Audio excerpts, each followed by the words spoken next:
Oh, well, at Skype we like to say, and we like to hear people say hello, so hello. Thank you. Firstly, I'd just like to apologize for Josh, our CEO, not being able to join us today. He's been a little bit preoccupied recently with our acquisition, and that's really come off the back of some sort of solid growth. And this chart is going to tell a story later on in the back of the presentation. But today, Skype are making up 8% of the world's international calling minutes, and we're obviously sitting nicely in terms of revenue. We've had our 11th consecutive quarter of profitability, and we've done about $500 million in the first 3 quarters of this year. And sort of building on that, I think came out the acquisition, which we're really excited about. And for us, looking forward to the future, I think you're going to see a lot more around video. I think today, on average, around a third of our calls carry video. And so not just people hearing each other say hello, but people seeing each other say hello. And we're going to be building on top of that, certainly, as well as investments in mobile, in Skype for Business, and in platform. But that's the future. I really wanted to talk about the past and how we got here. And I'll just sort of take you back to, whoops, this slide, because it tells a fair amount. So the 3 things really that I feel have been critical to Skype's success have been people, focused execution, and just an unrelenting need to understand about our customer. I joined Skype 4.5 years ago, pre-acquisition, and talking with people, I think one of the things that struck me the most was the caliber of people and the levels of energy and excitement that were happening in those offices. I still remember before we were acquired, we had these sort of really startup offices in the heart of seedy Soho, sort of really ugly building. You'd have to walk past all sorts of undesirables to get there. And the day I walked in for my interview, I remember it clear as day. I was just hit by this wall, this mass of energy coming from the building and those people.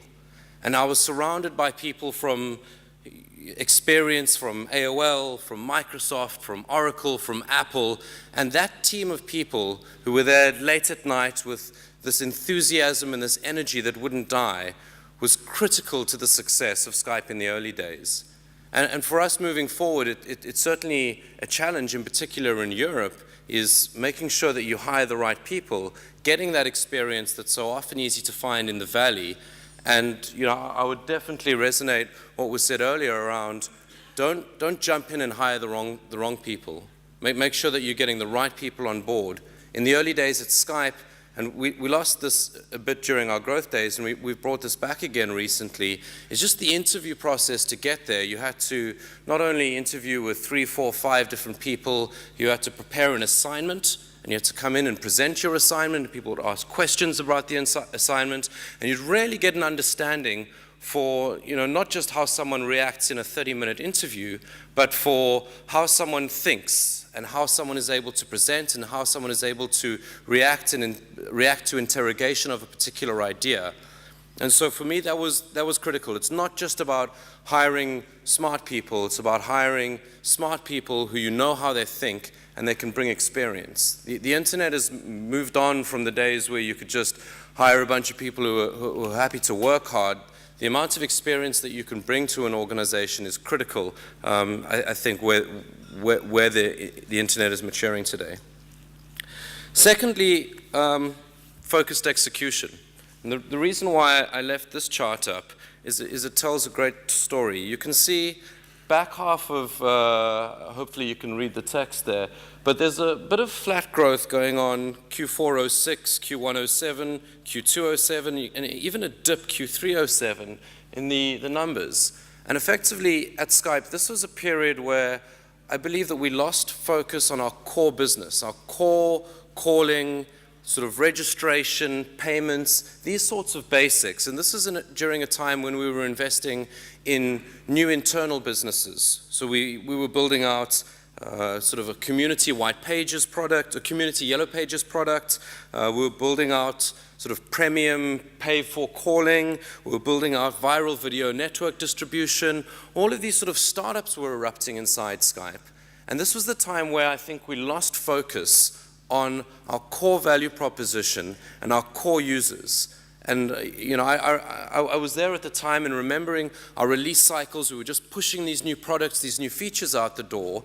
And you can see that's the only time in the history of our graphs, if you even took that back, where our growth went flat and even started dropping.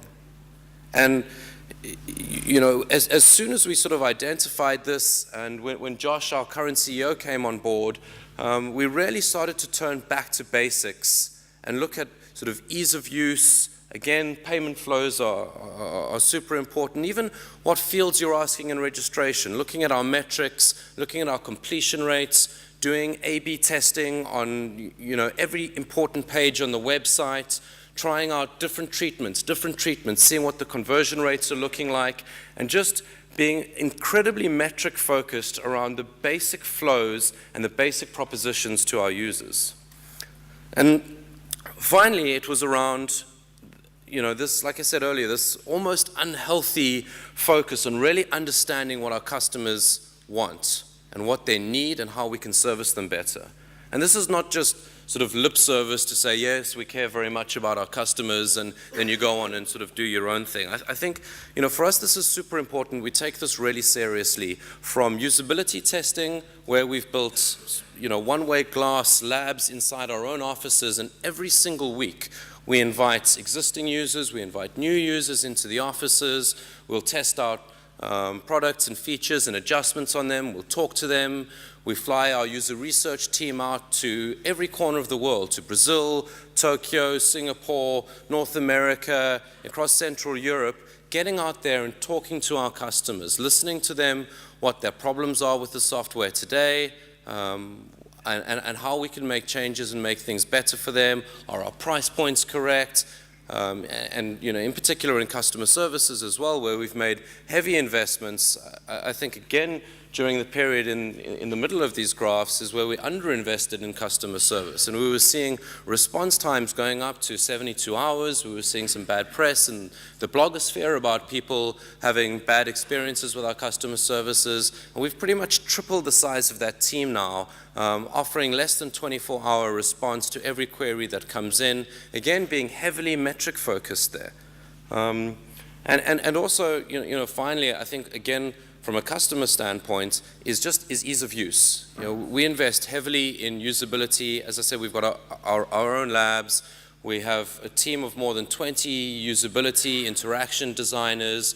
Skype was always easy to use from the beginning, and we've made sure that we've kept that going. When we first launched video calling in late 2005, I remember that was the very first initiative that I was involved in, and we probably revved the user interface and the spec and the usability of that 20 to 30 times. We had the product working internally for 6 months before we pushed it out there, because we wanted to make sure it was super easy to use, it was bug-free, it was working for our users, more than just pushing it out and seeing what happened, which I see a little tendency towards today. And you've got to make sure that you get it right.